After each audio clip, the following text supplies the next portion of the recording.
주님 평화. 네, 그 성격 장애라는 어떤 신경증이 있어요. 근데 이 성격 장애는 뭐 여러 가지가 있을 수 있잖아요. 그런 것을 그 DSM-5라고 이제 그 성격이나 정신증을 이렇게 구별해서 이렇게 설명하고 있는 국제적인 어떤 기준이죠. 거기에서 봤을 때 성격장애 DSM-5에 의하면 이제 성격장애가 이제 세 가지 A군, B군, C군이 있는데요. 그 중에 이제 C군에 속하는 강박장애라는 게 있어요. 이 강박장애는 강박성 성격장애죠. 강박장애는 또 여러 가지가 있는데요.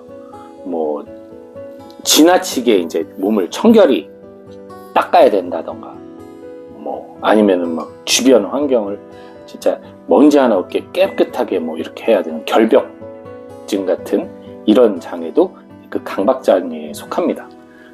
그리고 어떤 사고에 꽂혀서 그 사고에서 이제 벗어나지 못하고 그것 때문에 이제 고통을 받는 그런 경우도 강박장애라고 하거든요. 근데 이제 저는 오늘 그 강박장애 중에 이 결벽증에 대해서 얘기를 하고 싶은데요. 청결한 사람들이 있어요. 유난히 이렇게 바닥도 깨끗하게 닦아야 되고 화장실 쓰고 나서도 그 깨끗하게 다 일일이 손으로 다 깨끗하게 청소하는 사람들이 있습니다.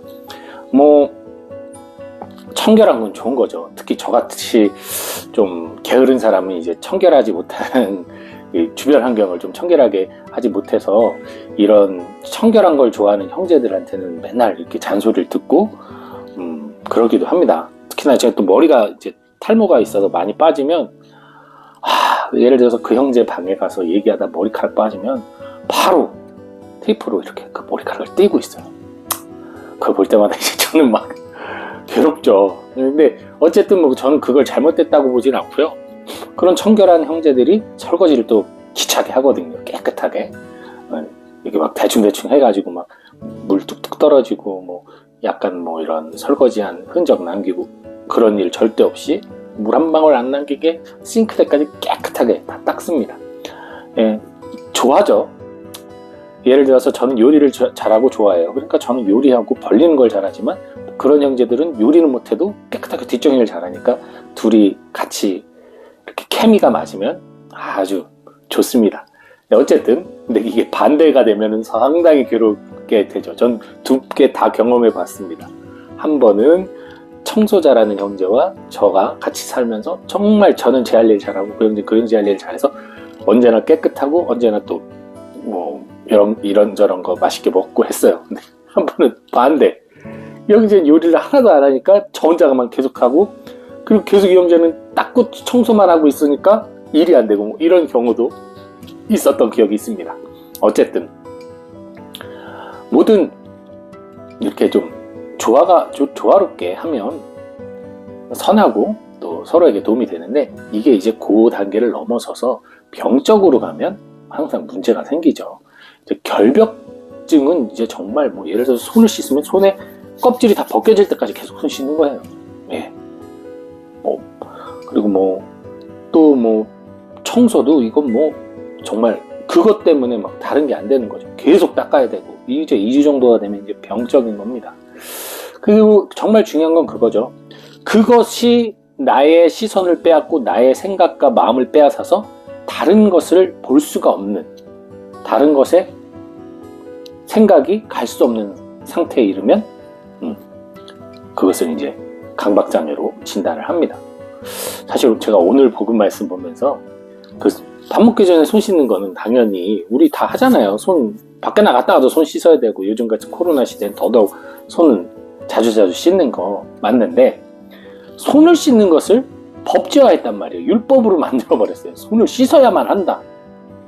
그 어떤 죄를 없애고 이 더러움을 없애는 어떤 신학적 의미를 담아서 한 거겠죠. 그렇게 되면서 사람들은 손을 씻는 그 행위 자체에 몰두하게 되는 거죠. 씻었냐 씻지 않았느냐가 죄를 지었느냐 아니었느냐로 판단이 되기 때문에 손을 씻지 않은 것에 대해서 분개하고 죄를 졌다 생각하고 법을 어겼다 생각을 하는 거예요. 손을 씻는 이유는 청결을 위해서 하는 거예요. 나를 위해서 하는 거죠. 근데 내가 아닌 법에 맞춰서 살다 보니 정말 본질은 잊어버리고 그 씻는 행위에 몰두하게 된 거죠. 결벽증하고 똑같은 거예요. 이건 결국 이렇게 법을 지키는 이들은 율법장애에 걸린 거죠. 율법성 성격장애. 이거는 제가 지금 만든 얘기인데 율법성 성격장애인 거죠.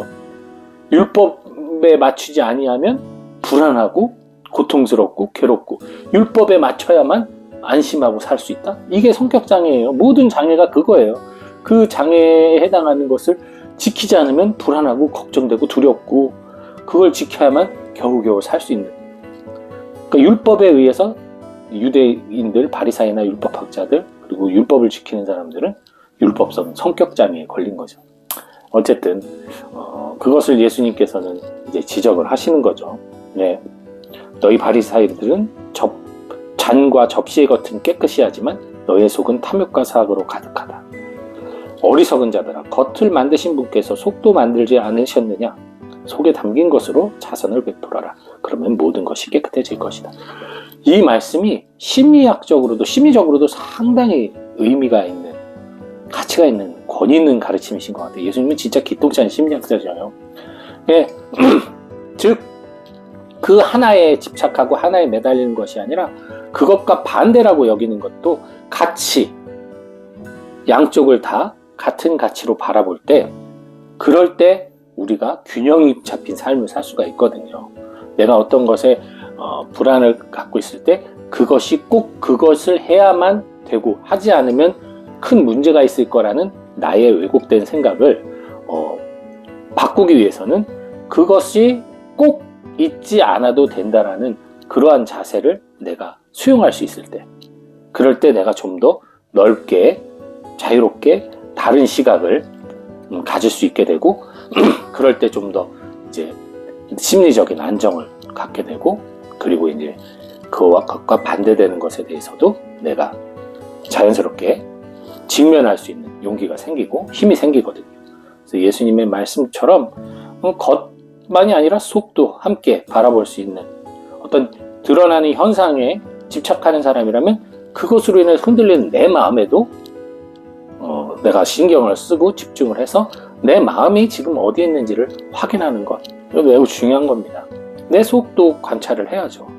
한쪽만 보는 것은 위험합니다. 예를 들어서 내 행동을 어떤 사람에게만 맞춰서 저 사람들이 기뻐야만 내가 기쁘고 저 사람들이 슬프면 내가 슬프고, 이거 상당히 위험한 거거든요.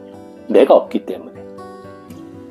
그것을 판단하는 사람이 바로 나잖아요. 그게 난데 그 나를 자꾸만 의식적으로 배제하고 무의식적으로도 배제하고 주변 환경에 내가 자꾸만 맞추려고 한다면 결국 정말 중요한 순간 하느님 앞에 설 자신이 없어지는 거죠. 자신이 자신으로 설 자신이 없어집니다. 그래서 그리고 또 나만, 오직 나만, 주변 상관 없이 나만 생각한다면 그런 자기애성 성격 장애가 일어나면 어떻게 되겠습니까?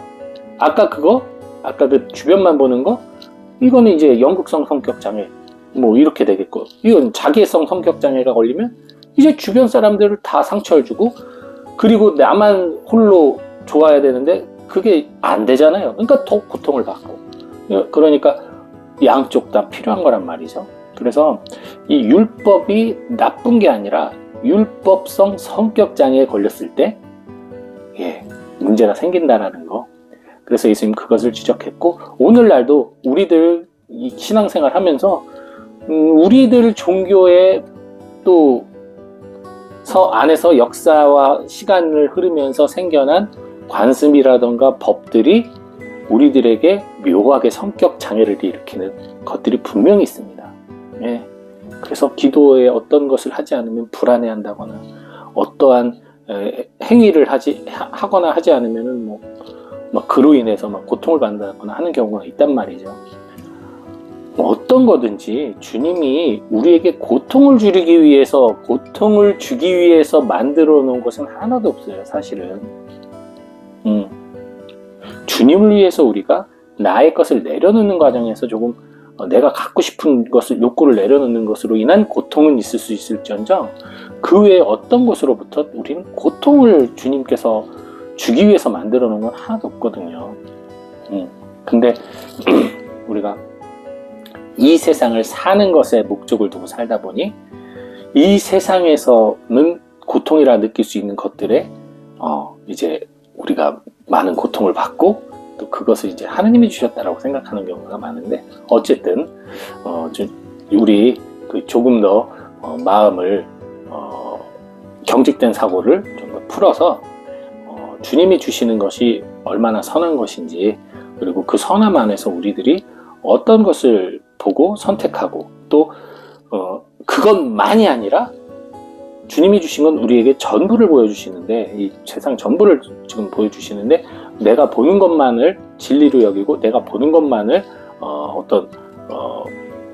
좋은 것으로 여기는 것이 아니라 모든 이들이 함께 보면서 함께 좋아하고 함께 좋은 것에 대해서 충분히 나도 공감하고 이해할 수 있는 그러한 마음을 갖고 산다면 사회적으로는 어떤 그런 정치 이념 뭐 이런 것에서도 좀 더 자유로워질 수 있고, 또 신앙적으로도 나와 너를 그런 완전히 구분짓는 어떤 그런 단죄적인 그런 신앙관에서도 벗어날 수 있고, 무엇보다도 하느님을 사랑하는 데 있어서 하느님을 어느 한쪽으로 바라보는 것이 아닌 통합적으로 내가 체험할 수 있는 그러한 은총을 구할 수 있다는 거 여러분 잊지 마시고, 여러분들 성격장애가 혹시 있으시다면 빨리 치유받고 건강해지시기 바랍니다. 주님 평안.